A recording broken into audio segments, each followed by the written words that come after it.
probably, bar being dropped for England, the toughest period of my life. Yeah, sticking with England a little bit, I want to talk about it because I think people should know your side of the story. Obviously, you then went with the Lions to Australia last winter. Yeah. And unfortunately, through an incident, got sent home. Yeah. And then probably thought, you know, suspended or whatever. Probably thought, you know, your chance might not come as soon. Obviously, you got back in at the minute, and we'll come on to that. But talk us through that a little bit without, obviously. Yeah, it was that was probably, bar being dropped for England, the toughest period of my life. Obviously, that was an incident which, you know, people can look at it however they want. Speaking on it a year later, I can kind of understand why I was punished, because, you know, obviously I think everyone knows, I don't have to say it, but I haven't helped myself in my career. Yep. And I think the biggest reason of the punishment and everything was because of that. And at the time, obviously, you just think that everyone's against you and you don't quite understand that. Looking back on it now, obviously I can understand that. Don't really have to go into the incident, like, of course it is what it is. You know, people might not believe it, but I was actually mates with Jimmy. Like, in between the England series, I went on holiday with him, Root, Balance, which people obviously don't know, so they just think I'm, you know, messing around with England's legend, whereas, you know, actually we have a relationship off the pitch. Like, I've spoken to him since, you know, there's no hard feelings there, kind of thing. But yeah, that was obviously a tough period for me, and the worst thing about that was, you know, I came home, ended up having an operation on my hand, which affected me throughout that summer. So people actually think that last summer the reason why I didn't do well was because of that incident. Yep. Whereas it was actually because I had a broken hand and I came back a bit earlier, and you know, when you've got half a hand, it's quite tough batting with. So that was the toughest thing. You know, people I've had in I struggle with two hands. can happen. But that, you know, every interview since then is always mentioned, and it's like, you know, I'm more than happy to speak about it now, and it's in the past.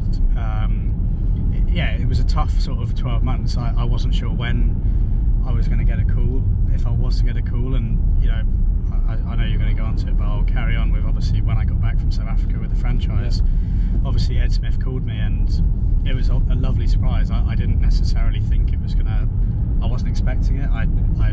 It's probably been my worst summer since I've started playing. Yeah. You know, but the other side of that is, that shows the faith that he has in me, and the England coaches and stuff. So that was a lovely thing to come back to, and as I said, I didn't necessarily deserve it with the runs I've scored, but you know, it just feels like, you know, now everything is almost going back in the right space, and it's completely down to me now to sort of try and get back to scoring the runs that I did, and try and be positive from there, really.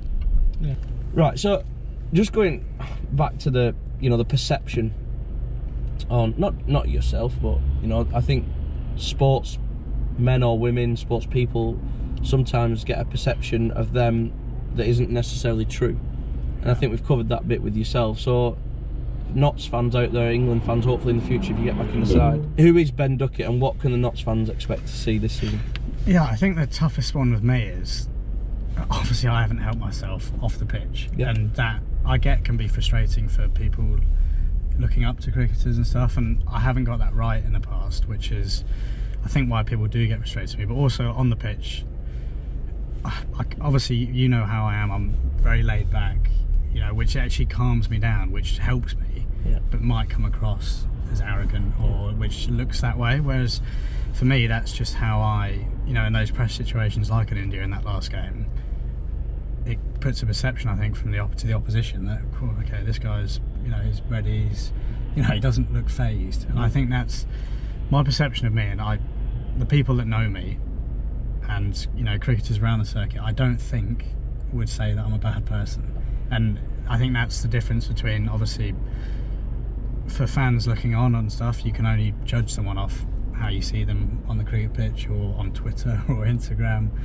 and as I said, I haven't got it right in the past, and, you know, I think that's the hardest thing. But the people that do get to know me for actually, you know, who I am, is I'm someone that really cares about the game. You know, obviously I'm now at Notts and love the place, and I'm going to care about that place for the next 10 years, or hopefully the rest of my career. That's sort of how I am, and you know, potentially can work on it and my body language and everything. But it's something that actually helps me when I'm playing. It sort of makes me feel in control and try not to let, you know, the opposition feel like I'm nervous or, you know, struggling. So I've waffled on a bit there, but no, I like it. I like it. Stops me talking.